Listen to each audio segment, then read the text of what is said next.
Good evening friends. দোকানে চলে এলাম, এসে ভাবলাম যে আজকে একটু ভিডিও করি দোকানে বসে। আসলে দোকানে বসে করার প্রবলেম কি বলো তো, নেট তো এখানে নেই। এখানে আমি 249 টাকার বলি, এবার 249 টাকায় প্রত্যেক দিন 1 জিবি করে নেট। এবার সেই নেটের উপরে ভরসা করতে গেলে আমার টিকিট করে ঘুরে, যার জন্যই আমার দ্বারা না হয়ে ওঠে না দোকানে বসে। না হলে দোকানে কিন্তু সময় পাওয়া যায়। পেছনের দিকে জায়গা আছে, এই যে দেখতে পাচ্ছ এই দুটো এর মধ্যেখানে এখানটা দিয়ে জায়গা আছে। আর ওই যে আমার ছেলের ঠাকুর, দেখে নাও আমাদের দোকানের ঠাকুর, দেখে নাও তোমরা। ওখানেও একটা ফ্রিজ আছে, সামনে আইসক্রিমের ফ্রিজ, এই যে দেখাতে পাচ্ছি।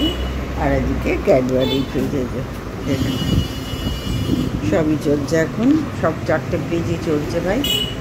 তো ভাবলাম না একটা শর্ট ভিডিও অন্তত করি, শর্ট ভিডিও করে ছাড়ি, তাহলে আমার নিজেরও ভালো লাগবে, তোমাদেরও ভালো লাগবে। তো চলে গেল মন্দিরে, আমাদের শনিকালী মন্দির পাড়ায়, সেখানে বাবা বড় ঠাকুরকে একটু আরতি করতে গেল। মা আছেন, মা দক্ষিণা কালী আছেন। গতকাল অমাবস্যায় পুজো হয়েছিল, খুব ধুমধাম করে সুন্দর করে পুজো হয়েছে।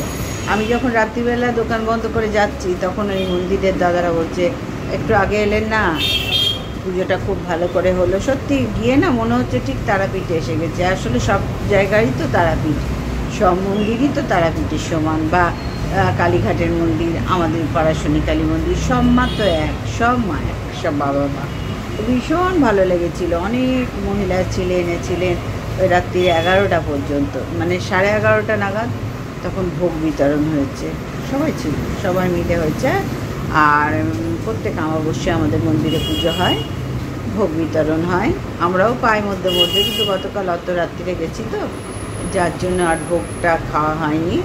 কারণ আমি যখন যাই তখন সবে পুজো শেষ হলো, আমি প্রণাম করলাম, শান্তির জল নিলাম, পুজো শেষ হলো। তারপরে পরে তো ভোগ হবে না, মাকে সবে ভোগ নিবেদন হয়েছে, পুজো শেষ হয়েছে, ওই জন্য আর দাঁড়াতে পারিনি, বাড়ি চলে গেছি। তো এখন ছেলে এই যে চলে এসছে প্রণাম করে, তাই ভাবলাম বসে আছি একটুখানি ভিডিওটা করে তোমাদেরকে ছাড়ি। কারণ আজকে সকালবেলায় ছাড়তে পারিনি, আর ওই জন্য ভাবলাম না এখন একটুখানি ভিডিও করে ছাড়ি। আর এই যে আমার ছেলেকে দেখে না, বাবু একটু টাকা এদিকে, এই যে সামনে আয়, দাঁড়াও, এই যে সামনে একটু আয়, এইটা আমার ছেলে। হাই বল, দেখতে পেয়েছো?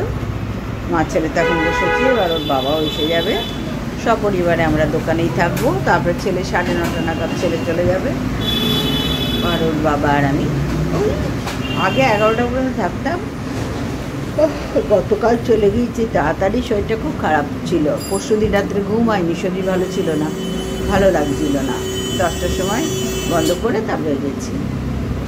কাছেই আমাদের বাড়ি, যেখানে থাকি, দোকান আর বাড়িতে একই জায়গায়, মানে এই 5 মিনিটের রাস্তা যে বাড়িতে থাকি, আমাদের ওই বাড়িটা। তো এলাম, এসে এলাম বলছি, রাত্রিবেলা চলে গেছি। আজকে দেখি ওর বাবারও শরীরটা ভালো লাগছিল না কালকে, তা বললো চলো বাড়ি চলে যায়, তা চলে গেছি। আজকে দেখি 10:30 পর্যন্ত থাকতে পারি কিনা, তাহলে ভালো লাগবে। সবাই ভালো থেকো, সুস্থ থেকো। আজকে এই পর্যন্তই আপডেট দিলাম, আর আমার পাশে থেকো।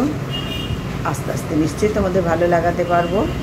দোকানটাও দাঁড়িয়ে যাক, আমার ছেলেও সাফল্য পাক, আমরাও সাফল্য পাই, আমিও ইউটিউবে সাফল্য পাই, আমার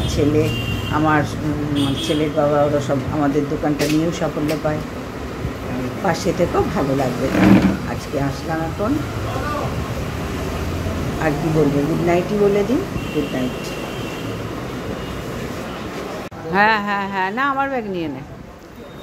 এবার বন্ধুরা দেখো বাইরের সিন, ওই গাড়ি যাচ্ছে। এখন রাস্তাটা একটু ফাঁকা আছে, কারণ কি বৃষ্টি পড়ছে তো, খুব দরকার ছাড়া কেউ বেরোচ্ছে না। তবে হ্যাঁ, মোড়ের মাথা যেহেতু, ধুমধারাক্কা ভিড়ভাড় ও থাকবেই 24 ঘন্টা।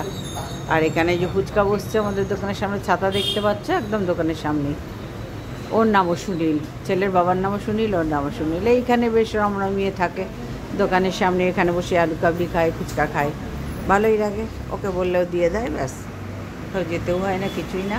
এখন ছেলে একটু বেরোচ্ছে, একটু বললাম রুটিটা নিয়ে আয় একটু, রাত্রিবেলা এখন আর রুটি আটা মেখে রাখা ছিল সকালবেলায়, কিন্তু এখন আর করতে আমার ভালো লাগছে না। তো বললো করতে হবে না, তো আমি রুটি কিনে আনছি, রুটি আর একটু শনিবার মিষ্টি খাবে, তো রসগোল্লা আনতে বললাম, হয়ে যাবে আমাদের।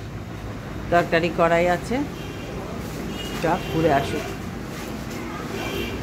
দেখো তোমরা কি সুন্দর লাগছে, দেখো একবারে সামনে আর গেলাম না, দোকানে এসে সবাই বসলাম তো আর সামনে গেলাম না।